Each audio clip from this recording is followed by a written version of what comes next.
At this stage of the game, in many artists' lives, they're just kind of like pulling the handle to see if they can get the same numbers to pop up.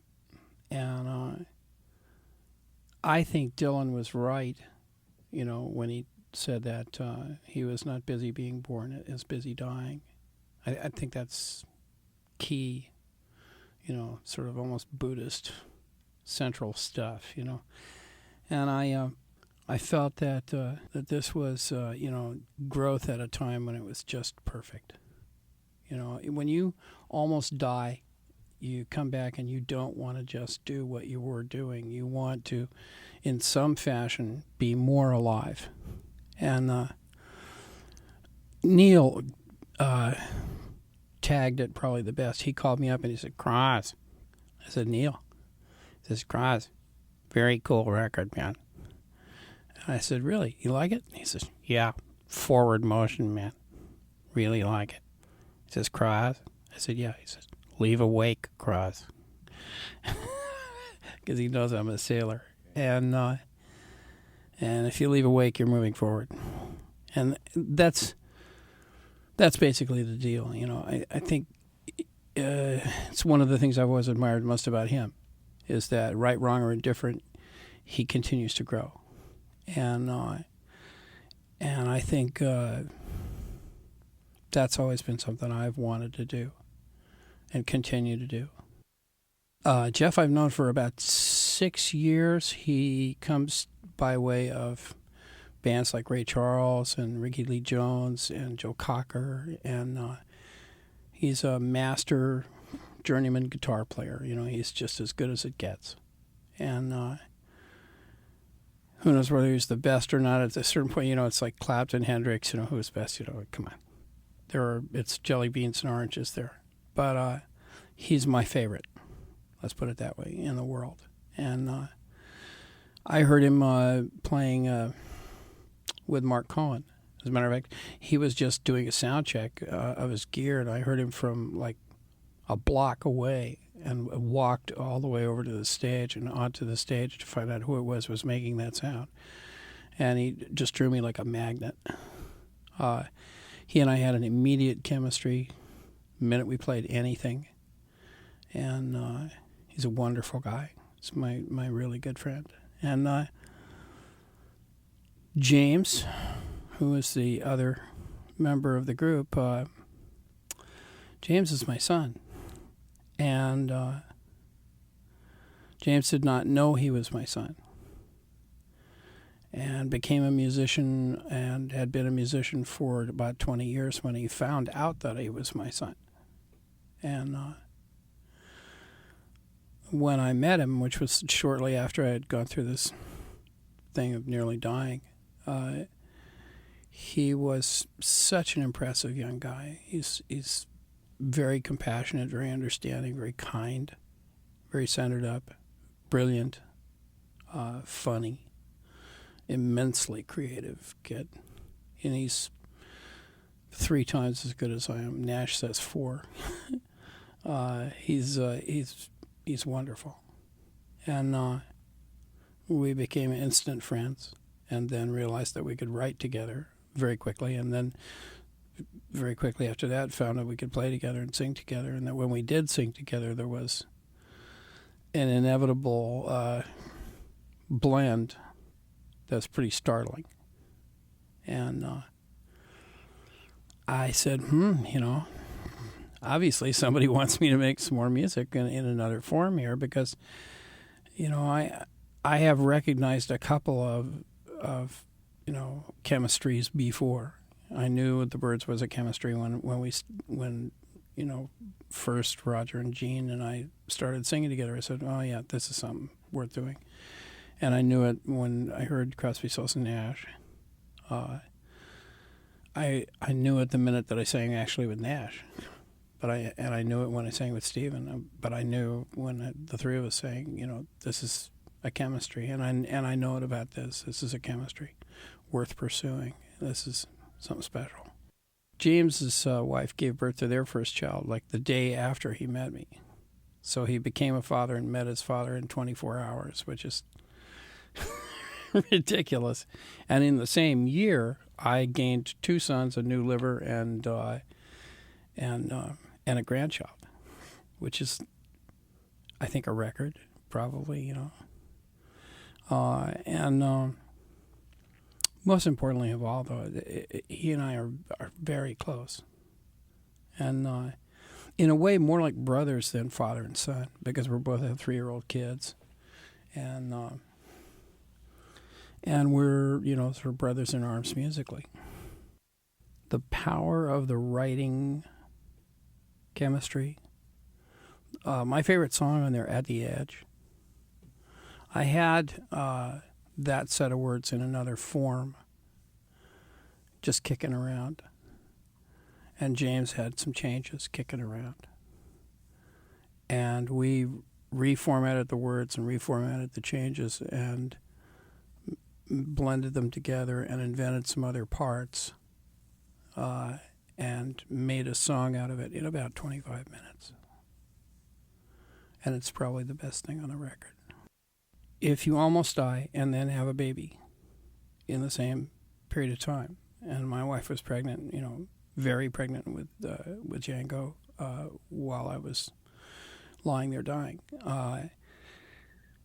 Not to put too fine a point on it, and I'm not trying to be dramatic, but that's what was going on. So it makes you consider on a very deep level what the heck matters. What really matters in life. Hence songs like Time is the Final Currency, not money, not power. The time will come when you will give anything for one more hour. Songs like At the Edge. Songs like Somehow She Knew. These are, and I have a new one that I just wrote called A Dream for Him that's, if anything, stronger. These are songs, you know, that are drawn from, you know, experiences very close to the bone. And, you know, you can write songs by saying, I'm going to write a song about the Eiffel Tower. Okay. It's big and it's iron and it's tall. But it's not the same thing. You write... you know, time is the final currency, man. I knew damn well I was telling you a piece of the truth that I had glimpsed. And I'm not a wise man. I'm not a studied man. I'm not really an educated man. For me to glimpse a piece of truth that gleamingly clear is a big event in my life. And to be able to transmit it is it's a big deal. And I felt, you know, that if we got any of that level on a record, that I was functioning, in, you know, as I was born to do. And this is the job I was born to do. I've gone about it on a lot of different levels, but the experiences of the last few years have burned away a lot of, you know, superficial levels of my personality and have left, you know, what was necessary to stay alive. And, you know, a sense of humor is necessary to stay alive, and a sense of what do you love, what do you care about, what's really has real worth in this life. And I wind up writing about that. There are things I'm very angry about.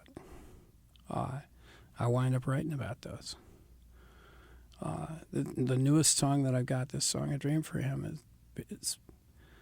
I wind up on an adrenaline rush when I'm singing it, because there are things in it that, you know, I'm ticked off because I can't explain that kind of idiocy and wrongness to my child.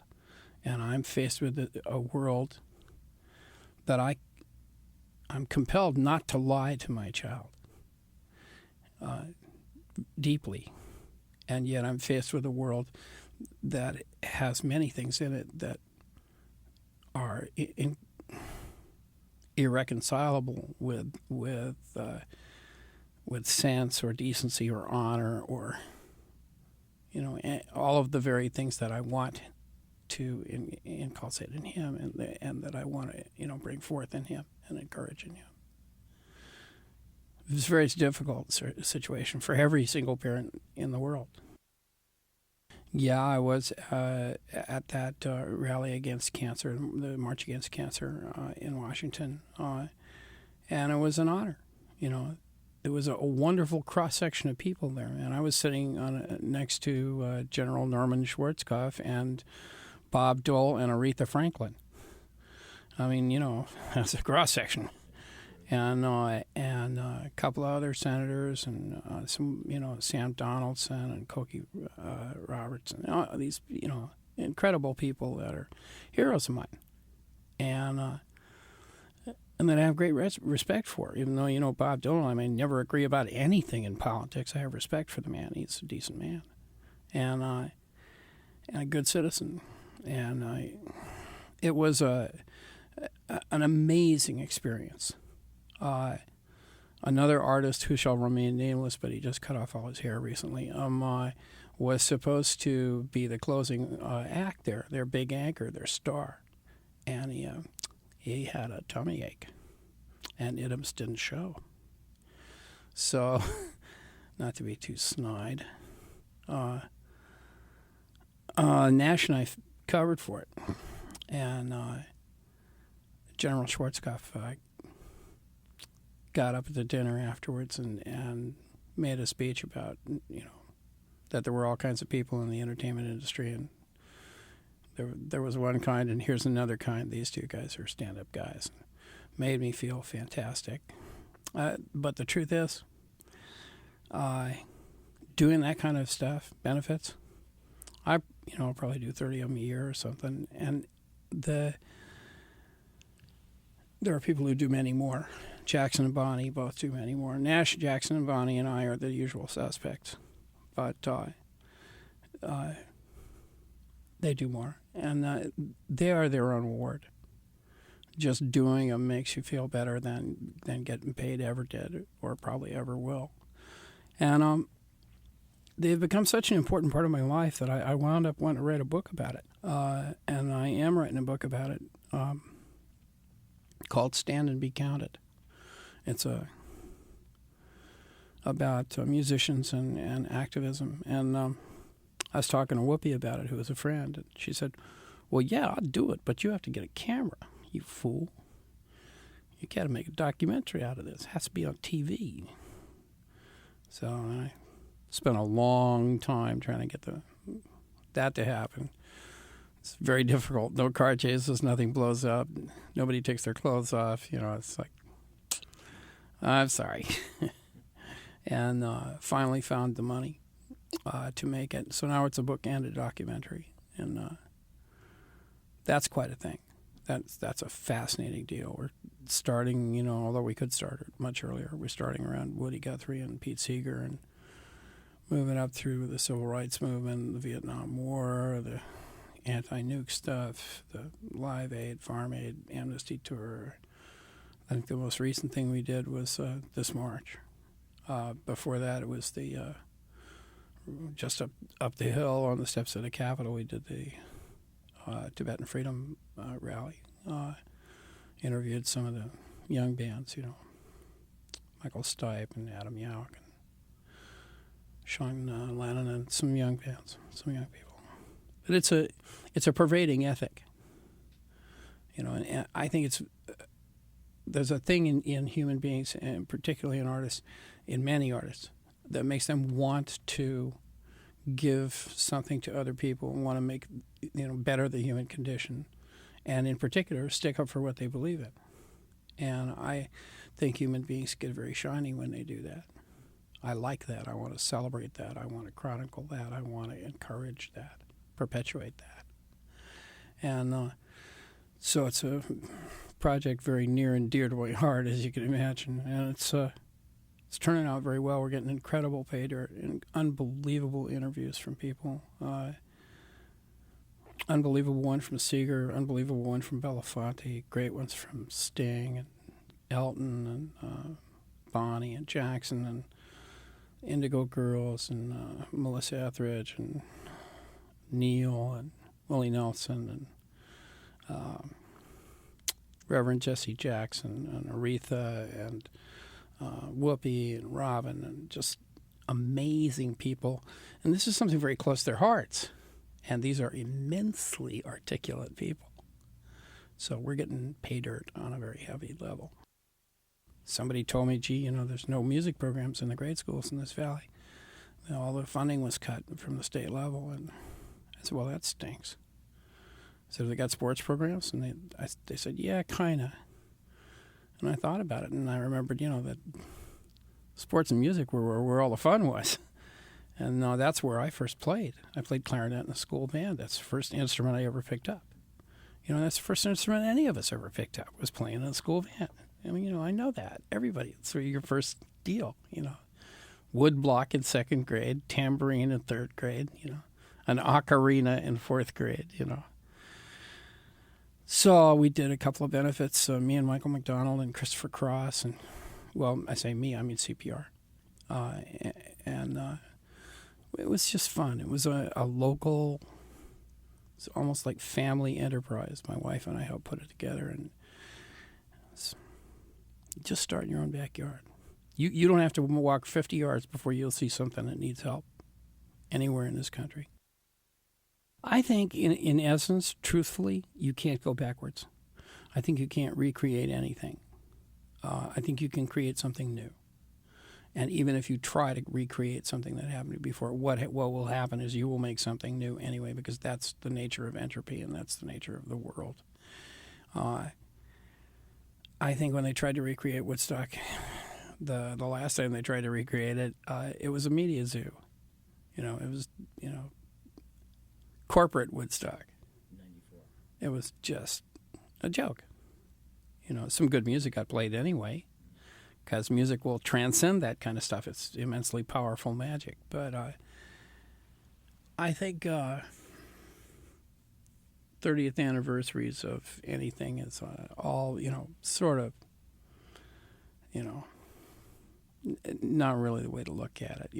I think the thing to do is to build something new, and go out on a wing and a prayer and build something new. I think you'll have better luck at creating magic. I felt honored the first time for the Byrds. The second time, when they told me that it would cost me $1,500 per child to bring my children, I said, gee, I just don't feel quite so honored. I think somebody's making a TV show out of this. Oh, gee, you're not paying us anything for it. Golly, but you want $1,500 per person for me to bring anybody to this thing. I said, I just don't feel quite so honored. Neil felt so less than honored that he told him to stuff it. And I think that's why Johnny didn't come to. I'm known for being blunt to the point of shock. Actually, I think it's good to speak your mind. I don't mean to be rude to people, but I am opinionated, and I'm not afraid to make judgments about stuff.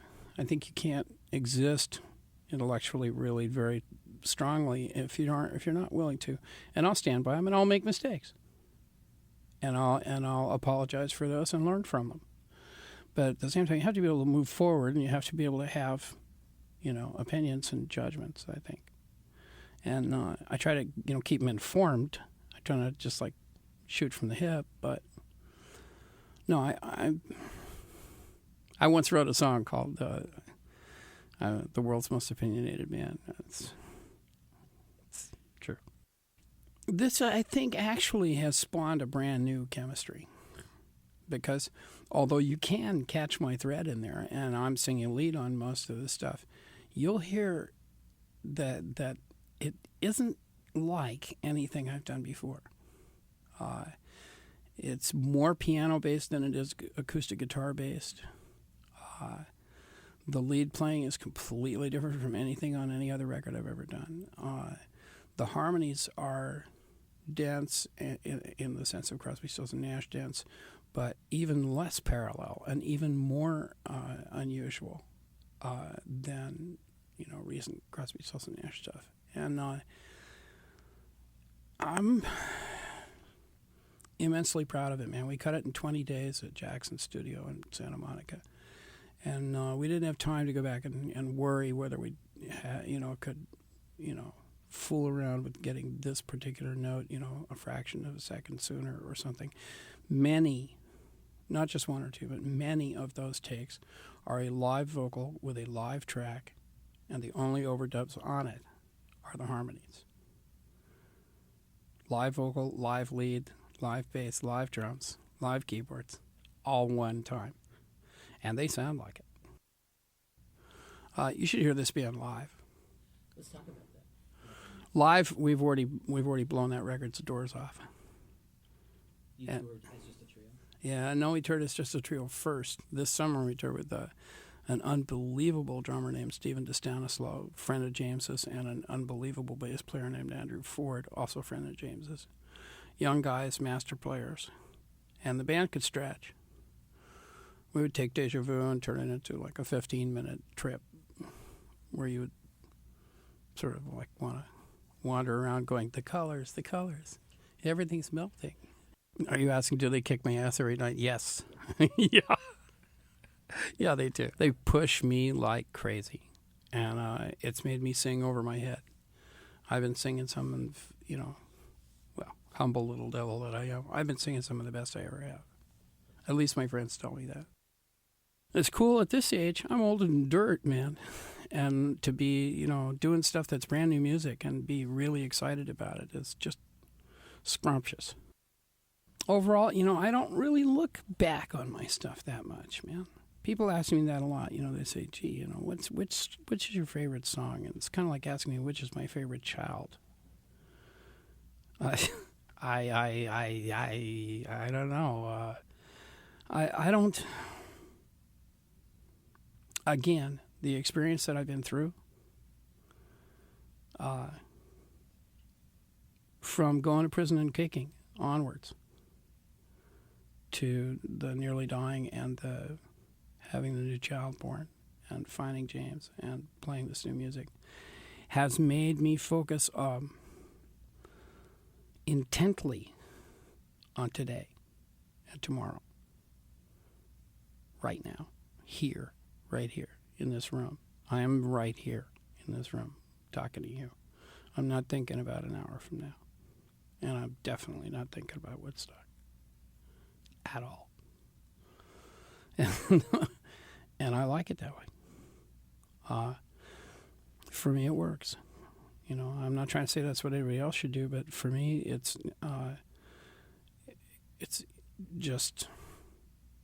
good to a degree that I find it difficult to express. It's a wonderful place to be. Well, it's been good and bad.